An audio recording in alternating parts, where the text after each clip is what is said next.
Hey guys, welcome back to the channel. Horrific here. Wanted to talk a little bit about my 2002 gated manual V12 Lamborghini Murcielago that I picked up last week.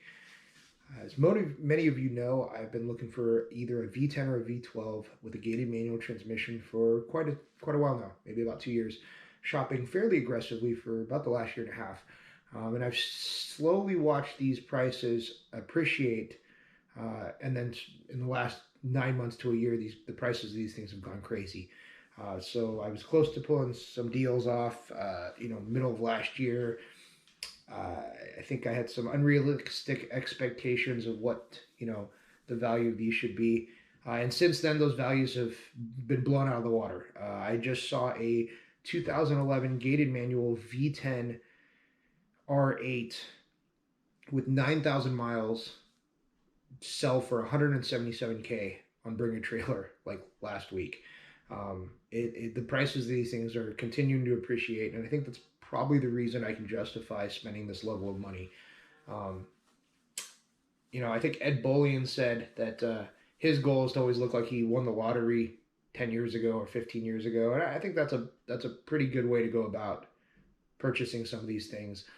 I'm fairly convinced that the value of these cars have bottomed out and they're starting to appreciate now, both because of the push to electric vehicles, the emission laws, as well as the fact that most of these companies have stopped making manual transmission vehicles. I think Aston Martin was probably the last to stop making some. Maybe they might make a couple now, and I don't think they do because of their partnership with Mercedes AMG, where they're sourcing a lot of their motors, the ignition system, the even infotainment, stuff like that. R8s stopped making manual transmissions in 2015, and there's very few of them. The Gallardo stopped making manual transmissions for the masses in 2008. I think when they moved to the LP560, LP570-2, they only made 59 manual transmission vehicles for the U.S. market. I happened to buy a Murcielago. The first couple of years they made a lot of manuals. Not a lot. I mean, a few hundred. And for the second gen LP 640, they only made about 29 for the U.S. market. So the odds of finding one of those, I think there is one for sale as of this video, and they're selling for about 525K.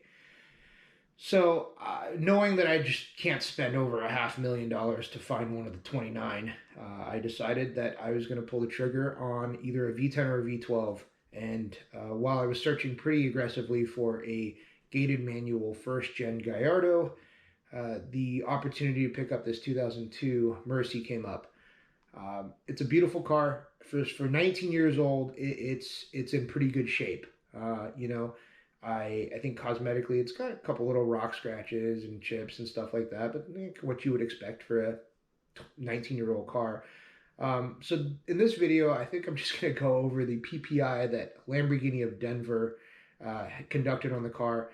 I would say that my buying experience has been wonderful. The seller was great. The Lamborghini sales guy who put me in touch with the seller was awesome. His name's Jared Mole over at Lamborghini of Denver. If you're in the Denver area and you need a Lamborghini, go check out Jared.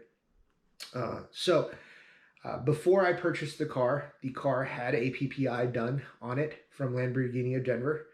And I'm going to read down the list of the comments from Lamborghini of Denver, and then you guys can decide whether I made a smart decision or not. So starting with tires. Apparently the date codes on the tires are 2017. They recommend replacing them, all four tires, about $1,600, which to me is relatively reasonable. My daily driver is a 2016 X5M, and I blow through a whole set of tires on that car in about 5,000 miles. So yeah, I'm used to buying tires, not a big deal. Oil service is being recommended, $968.49. Yeah, when I buy a new car, I get the oil changed anyway. It's not a big deal. Brake fluid flush, $296. Okay, whatever. The 2002s were known for having the gear shifter snap off of them And in this particular case, I think the press car also had, in 2002, when they gave it to Road and Track or Car and Driver, the car that they gave them also had the shifter snap off. It was a known flaw. They fixed it, I think, in the later models. And then they stopped making gated manuals, so that helped that problem as well too. And so to replace that, that's actually fairly costly because they have to drop the transmission out the bottom of the car to get access to it and whatnot. So it does have a fix on it. It's not the correct fix, but it's usable right now. My thoughts are, when I go through all the rest of the service, if you can easily access it, because the car is probably taken apart at that point, I would just fix it then. Lamborghini of Denver recommends replacing shifter for transmission, $9,324.16. Both front shocks are leaking for the front end lift, so they need to replace those. Lamborghini of Denver quoted $20,409.90. Both front brake ducts are damaged, and passenger brake duct is missing altogether. These are common. I think they're plastic, and over time they just wear out or disappear. You would expect it. It's fine. $1,705.95. Interior ashtray assembly faulty, whatever.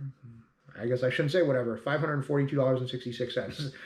Overhead storage bin fault. Recommend replacing overhead storage bin. $1,536.96. And given most of this stuff, I probably will or will not fix at some point in time, but it doesn't need to be fixed right away.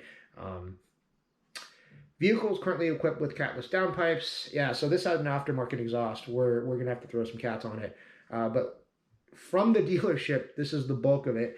They said, if they were to purchase some OEM catalytic converters and install it, which does require the motor to be out, $45,651.84.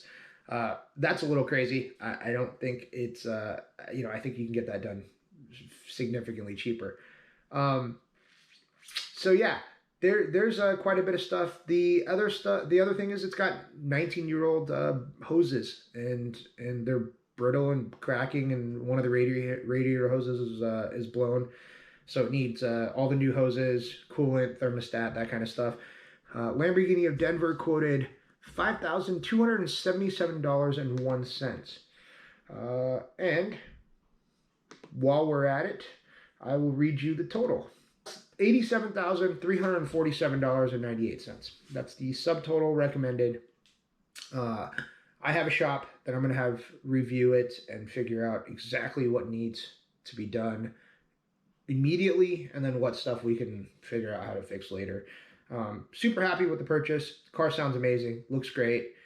Let's hope I don't go broke.